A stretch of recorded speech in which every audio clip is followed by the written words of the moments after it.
கிறிஸ்துவுக்குள் பிரியமானவர்களே, 1 கொரிந்தியர் 7ஆம் அதிகாரத்தின் தியான பகுதிக்காக உங்களை அன்புடன் அழைக்கிறேன். ஆணும் பெண்ணுமாக திருமண உறவிலே எப்படி கூடி வாழ வேண்டும், தேவனுக்கு பிரியமான வாழ்க்கை எது என்பதை மிக அழகாக விவரித்து அவர்களுக்கு போதித்தது தான் இந்த 7ஆம் அதிகாரம். நாம் ஒரு அழுக்கு ஆடை அணிந்திருக்கிறோம். அந்த அழுக்கு ஆடையிலே எத்தனை அழுக்குப்பட்டாலும் அது மிகப்பெரிய ஒரு பொருளாக தெரியாது, பேசு பொருளாக தெரியாது. அது அழுக்கு பட்டிருக்கிறது என்று மனதிலும் தோணாது. ஆனால் சுத்தமான பின்பு, சுத்தமான ஒரு ஆடையிலே அழுக்கு ஒட்டினால் அதை சுத்தம் செய்யத்தான் விரும்புவோம். அதை சுத்தமாய் இருக்கிறது என்று சொல்ல மாட்டோம். இதை நீங்கள் உணர்ந்து பார்க்கும்போது இந்த சம்பவங்களை நீங்கள் ஆழமாக கற்று அறிந்து கொள்ளலாம். நாம் பாவிகளாக இருக்கையில் பாவியோடு பாவங்கள் வந்து ஒட்டு சேரும்போது அழுக்கோடு அழுக்கு சேர்ந்து கொள்ளுகிறது. அது மிகப்பெரிய ஒரு பேசு பொருளாக இருக்காது. ஒரு குடிகாரன் அவதூறான வார்த்தைகளால் பேசுகிறவன் காணப்பட்டால் ஆமாம் அவன் குடிகாரன் அப்படின்னு சொல்லிடுவான். ஆனால் சுத்தமான ஒரு மனிதன், நல்ல ஒரு மனிதன் திடீரென்று குடிப்பதற்கோ அல்லது திருடுவதற்கோ அல்லது விபச்சார பாவத்திலே பிடிபட்டிருந்தா, ஐயோ நல்ல மனுஷனை இப்படி பண்ணிவிட்டாரே என்று சொல்லி அங்கலாய்ப்போம். கிறிஸ்துவுக்குள்ளாக நாம் சுத்திகரிக்கப்பட்டு கிறிஸ்தவர்கள் என்று சொல்லக்கூடிய அடைமொழி பெயரை கொண்டு பரிசுத்தவான்கள், ஜெப வீரர்கள், வேதக்காரர்கள் என்றெல்லாம் பெயர் பெற்றிருக்கிற கிறிஸ்தவர்கள் அசுத்தமான காரியங்களிலே அவர்கள் பெயர் முதற்கொண்டு சொல்லப்படக்கூடாது என்று வேதம் சொல்லுகிறது. அசுத்தமான காரியங்களிலே பிடிபட்டால் அது மிக அவமான ஒரு செயலாக சமுதாயம் கருதும். அந்த மனிதன் கருதுகிறானோ அல்லையோ, சமுதாயம் கருதும். ஆதலால் கிறிஸ்தவர்கள் மிக நேர்த்தியான ஒழுக்க நெறியிலே கவனமாக வாழ்க்கை வாழ்வது மிக அவசியமானதாக இருக்கிறது. ஏனெனில் நாம் வாழ்வது தேவ மகிமைக்கென்று. தேவனுடைய நாமத்திற்கு மகிமைக்கு குறைச்சலான காரியங்கள் செய்யப்படுகிறது என்றால் தேவன் அதற்கு சும்மா இருக்க மாட்டார். அதனால் நாம் செய்யும் காரியங்கள் ஒவ்வொன்றிலும் தேவ நாமம் மகிமைப்படுகிறதா என்ற கவனத்தோடும் தேவ நாமம் மகிமைப்படட்டும் என்ற எண்ணத்தோடும் செயல்படும் போது அற்புத விதமாய் தேவன் நடத்துவதை நாம் பார்க்கலாம். 7ஆம் அதிகாரத்திலே தேவனுக்கு உகந்த காரியங்களிலே நாம் எப்படி வாழ்வது என்பதை சுட்டி காட்டுவதற்காகத்தான் சொல்லப்பட்டிருக்கிறது. இந்த 7ஆம் அதிகாரத்தை நாம் பார்க்கும்போது நீங்கள் எனக்கு எழுதின காரியத்தை குறித்து என்றால், இன்னும் கொரிந்தி சபையிலே அநேக அந்த திருச்சபையை கொண்டு நடத்துவதற்கான சபை மூப்பர்களுக்கு பலவிதமான கேள்விகள் இருந்திருக்கிறது. அதை குறித்த கடிதங்கள் மூலமாக அவர்கள் எழுதி அதற்கு பதிலுரையை பெற்றுக்கொண்டிருக்கிறார்கள். இந்த 7ஆம் அதிகாரம் அவர்கள் ஐயப்பாடோடு எழுதியிருந்த கேள்விகளுக்கு பதில் சொல்லுவதாக அமைகிறது. ஸ்திரீயை தொடாமல் இருக்கிறது மனுஷனுக்கு நல்லது என்றால், நீங்கள் திருமணமாகாமல் ஸ்திரீயை தொடாமல் இருப்பீர்களானால் அப்படியே கிறிஸ்துவுக்கு உங்களை ஒப்பு கொடுத்து விடுங்கள் என்பது போல எழுதுகிறார். ஆனாலும் நீங்கள் உங்கள் மனதை, உங்கள் சரீரத்தை அடக்கி ஆள முடியாமல் வேசித்தனத்துக்கு இடம் கொடுத்து விடக்கூடிய பலவீனம் உங்களுக்குள்ளாக இருக்குமானால் நீங்கள் உங்கள் சொந்த மனைவியை உடையவர்களாக, திருமணம் செய்தவர்களாக காணப்படுவது அவசியம். நீங்கள் வேசித்தன மார்க்கமாய் நரகத்திலே தள்ளப்படுவதை காட்டிலும் மனைவிக்கு பிரியமாய் வாழ்வதினாலே கிறிஸ்துவுக்கு அட்லீஸ்ட் உங்களுடைய ரட்சிப்பையாவது நீங்கள் பெற்றுக்கொள்ள முடியும் என்பது போல இந்த சம்பவங்கள் விளக்கப்பாடமாக எழுதப்பட்டிருக்கிறது. ஆணாகிலும் பெண்ணாகிலும் இருவருக்கும் சமமான தீர்ப்பு தான் இங்கே சொல்லப்பட்டிருக்கிறது. ஆலோசனை தான் இங்கே சொல்லப்பட்டிருக்கிறது. புருஷன் தன் மனைவிக்கு செய்ய வேண்டிய கடமைகளை செய்ய கடவன், மனைவியும் அப்படியே புருஷனுக்கு செய்ய வேண்டிய கடமையை செய்ய கடவீர்கள். திருமணம் செய்யாமல் கிறிஸ்துவுக்கு பிரியமாக இருந்தால் அவர்கள் சுதந்திரவாளிகளாக இருக்கிறார்கள். இப்பொழுது அவர்கள் இருவருக்கு அடிமை, ஒன்று மனைவிக்கு, மற்றொன்று தேவனுக்கு. மனைவியானவளோ புருஷனுக்கு அடிமையாகவும் தேவனுக்கு அடிமையாகவும் இருக்கிறாள்.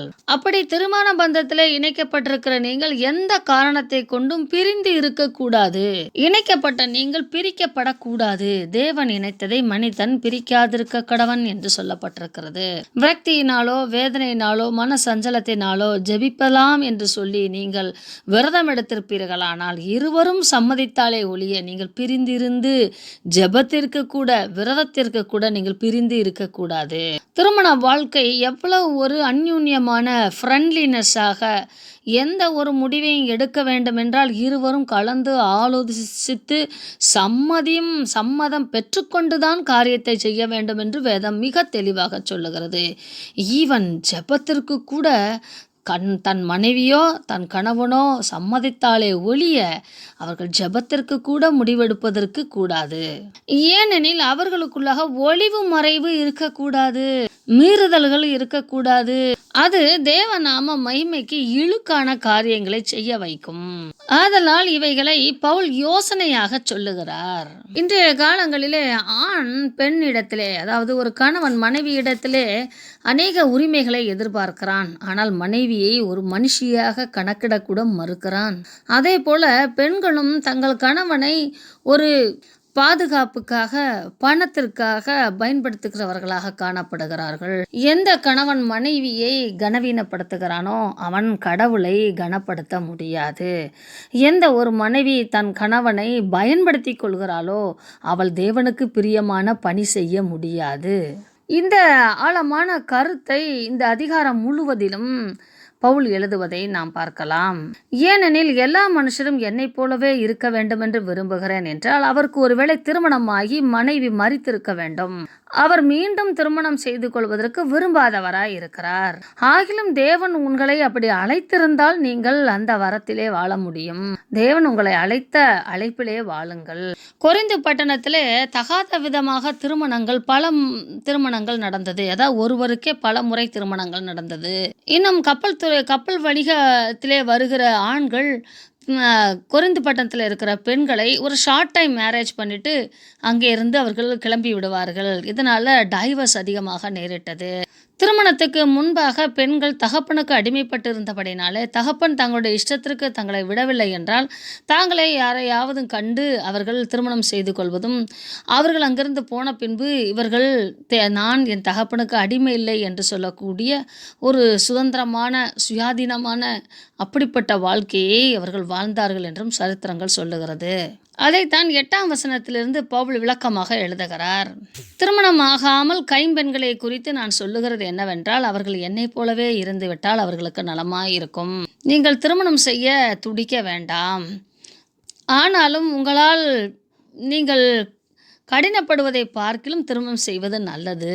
இதெல்லாம் தனது ஆலோசனையாக சொல்லிவிட்டு மனைவியானவள் தன் புருஷனை விட்டு பிரிந்து போகக்கூடாது. ஏனெனில் அக்காலத்து அந்த கொரிந்து நாட்டு பெண்கள் அடிமைத்தனத்திலிருந்து வெளிவருவதற்காக திருமணம் செய்து பின்பு புருஷனை விட்டு டைவர்ஸ் பண்ணி பிரிந்து தனியாக வாழக்கூடிய மனப்பக்குவத்திலே வந்திருந்தார்கள்.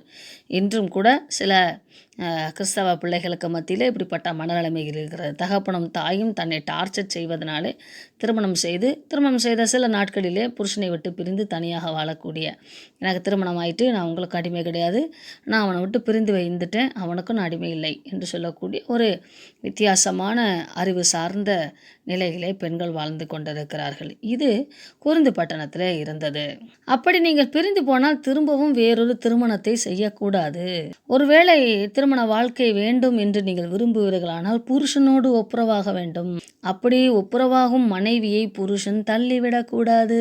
புருஷனும் தனது சுய இச்சைக்காக, தனது சுய விருப்பத்திற்காக தனது மனைவியை காரணமில்லாமல் தள்ளிவிடக்கூடாது, டைவர்ஸ் செய்யக்கூடாது. இதெல்லாம் தேவ கட்டளையாய் இருக்கிறது.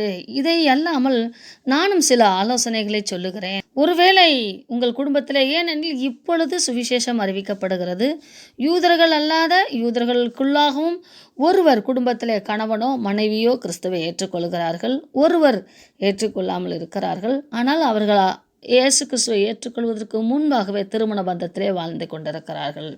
இந்த கால சூழ்நிலையில் மனைவியை விட்டு கணவனோ கணவனை விட்டு மனைவியோ பிரிந்து போகக்கூடாது. ஒருவேளை அவர்கள் அவிசுவாசியாக இருந்தாலும் கூட விசுவாசிகள் அவர்களை பிரிந்து போக சொல்லக்கூடாது. விசுவாசியாக இருக்கிற கணவன் அவிசுவாசியாக இருக்கிற மனைவியை தள்ளிவிடவோ பிரிந்து போகவோ சொல்லக்கூடாது.